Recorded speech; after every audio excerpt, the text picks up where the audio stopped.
A Team 10 investigation has uncovered allegations of fraud during the devastating floods of January 2024. Thank you for joining us. I'm Kimberly Hunt. Hundreds of homes were damaged during the brutal rainstorm that turned streets into rivers. Team 10 investigator Austin Grabish found when flood victims were at their lowest, people were trying to take advantage. Tonight, he follows through and shows the suspected reports of fraud FEMA received. As flood victims were in the middle of tragedy, watching their homes get destroyed, messed up my garage, has my garage totally flooded out. Suspected fraudsters were quick to move in. When there's a natural disaster like a flood, how widespread is fraud? I would call it rampant. Fraudsters are human beings, and they like to pick the low-hanging fruit. And natural disasters represent that because they find people that are definitely an easier mark than they might normally be. Jim Vogt is a certified fraud examiner and lecturer at San Diego State University. Team 10 asked him to review reports of suspected fraud made to FEMA during the January 2024 flood that ravaged southeastern San Diego. I uncovered the reports after making a Freedom of Information request. Okay, so in this report that FEMA got, someone reported that someone was making a fraudulent claim. They said they have never lived at this address. They made an appointment with a FEMA inspector to come out and take pictures of our house while we were out of town. I want to make sure this person that doesn't own our house can make and collect a claim on it. What do you make of this? It's outlandish, but unfortunately, these are the lengths that these people are willing to go to. It's very bold, and these fraudsters are very bold. And I think the boldness comes from, again, the chaos that surrounds all of this. But as we saw with COVID fraud, the government is going after people who got government programs that they shouldn't have. Exactly. And sometimes it takes a long time because first we have to get through the disaster, but then, okay, let's go back and try to identify the individuals. Documents obtained by Team 10 show FEMA started getting tips months after the devastating flood ravaged neighborhoods like Southcrest and Shelltown. By April, the agency had doled out over $18 million in assistance.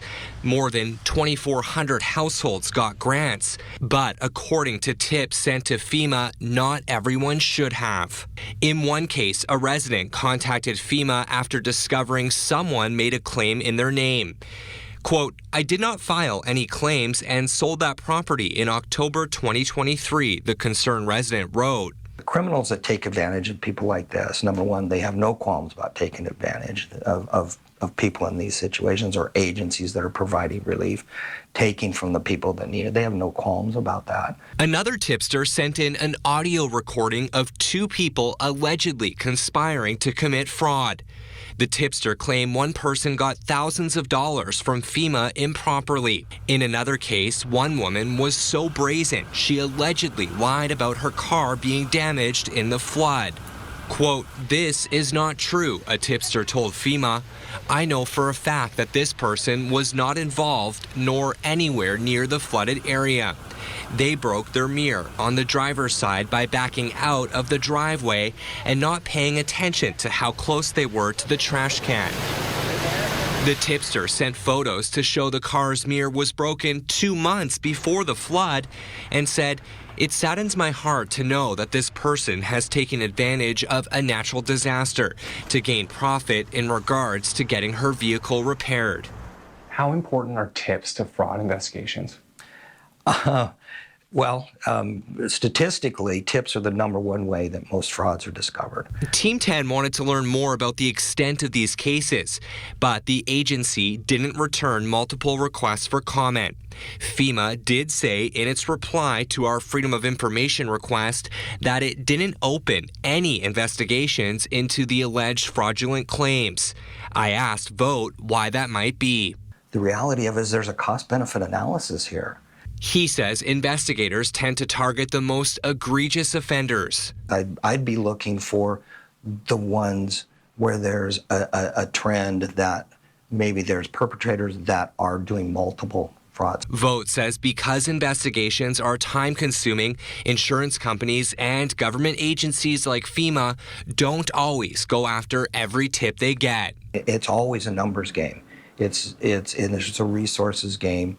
Again, you can't spend more money to recover it than you lost. It just doesn't make sense. He says with artificial intelligence now going mainstream, fraud is only going to get more common and easier for people to commit. The hope is as technology improves, so too will the ability to detect it.